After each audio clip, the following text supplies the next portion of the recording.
एगो गांव में एगो मलाह आ मलाहिन रहत रहे लोग। उ मलाह बहुत गरीब रहलन। दिन भर मछरी मार के उहे मछरी के बेच के हाट बाजार में अपन दिन गुजर करस। अब एक दिन वैसा ही जब वो तालाब में मछली मारे गइलन तो एगो बड़ा सुंदर मनमोहक मछली उनका जाल में आ गईली। जौन मछली के साफ बुझाए जे सोना का मछली हो। अब वो मछली कहतरी मलाह से जे मलाह भैया तू हमरा के छोड़ दो, हमरा के फिर से तालाब में डाल दो। हम कोनो दिन तहरा काम आ जाए।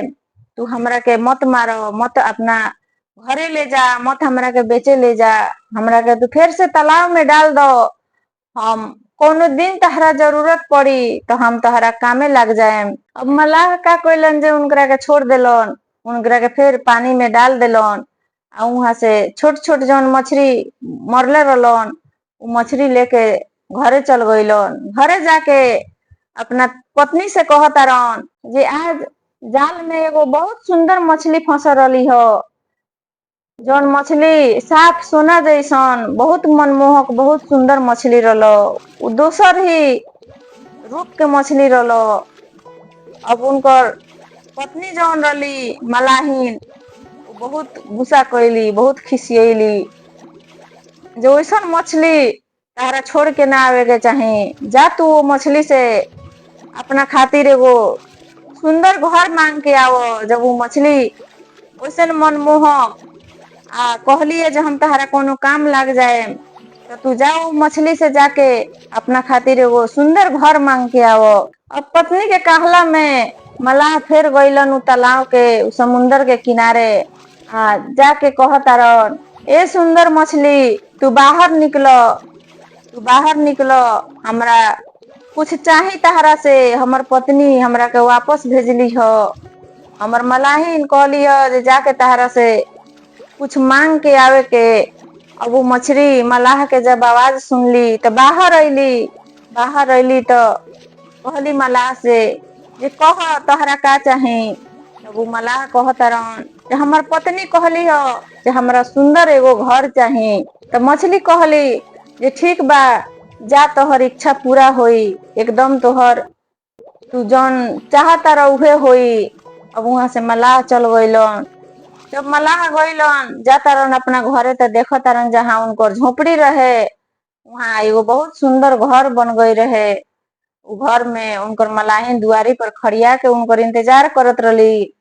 मलाहो देख के बड़ा खुश भइलन जे अब हमनी के दुख के दिन खत्म हो गई। अब सुंदर घर में रहे के मिली अपना पत्नी के साथे। दुख के दिन अब खत्म हो गई। अब उतना से भी उनकरा पत्नी के वो मलाहिन के मन ना भरल। अब कहतारी जे इतना से काम ना चली, रउआ जाई आ जाके वो मछली से कही जे हमरा एगो बहुत सुंदर राज दरबार चाही, बहुत बड़ा राज दरबार चाही। अब मलाह कितनो मलाहिन के समझैलन लेकिन उ ना मनली। अब फिर मलाह का करस, फिर गइलन समुंदर के किनारे। जाके फिर वो मछली के आवाज लगैलन। फिर मछली बाहर अइली।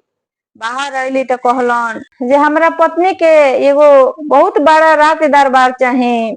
मछली फिर कहली जे ठीक बा, तोहर इच्छा पूरा होई, तू जा, तहरा राज दरबार जरूर होई। अब मलाह जब जातारन तो देखतारन तो उ घर के जगह पर बहुत सुंदर एगो राज दरबार खड़ा हो गई रहे।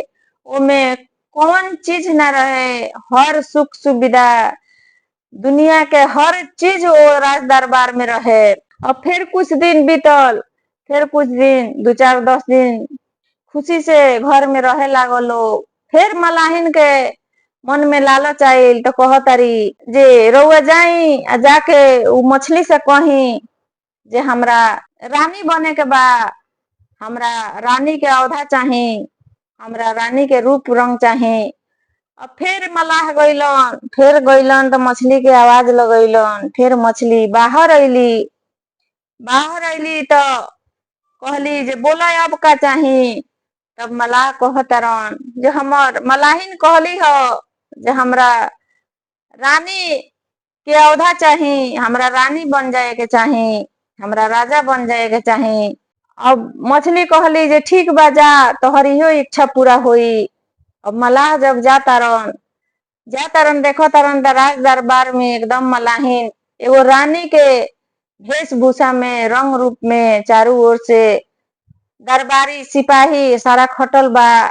रानी राजगद्दी पर बैठ के अपन हुकुम चलावत तारी। मलाह जब गइलन तो रानी के आके अपन सर झुका के कहतरन जे कहीं रानी साहेब राज दरबार के इ राज्य के कैसन हाल चाल बा, कैसन समाचार बा, कैसे चलता सब। अब उ मलाहिन बड़ा घमंड से कहतारी जे हम आज से थोड़े ही राजगद्दी संभरले बानी, हम बहुत पहले से ही राजगद्दी संभरले बानी। फिर मलाह घर में गइलन, रहे लगलन। फिर कुछ दिन बीतल तो मलाहिन अपना खिड़की के पास खड़ा रहली।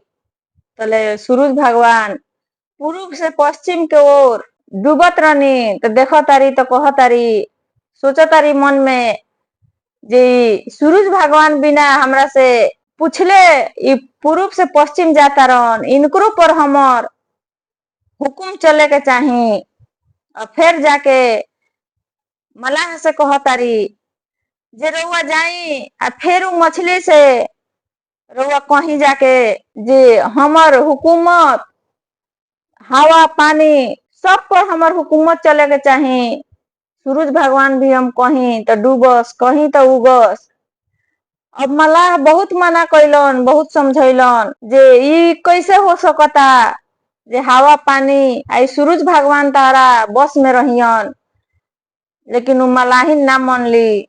उनका मन में दिन पर दिन लालच बढ़त जाए।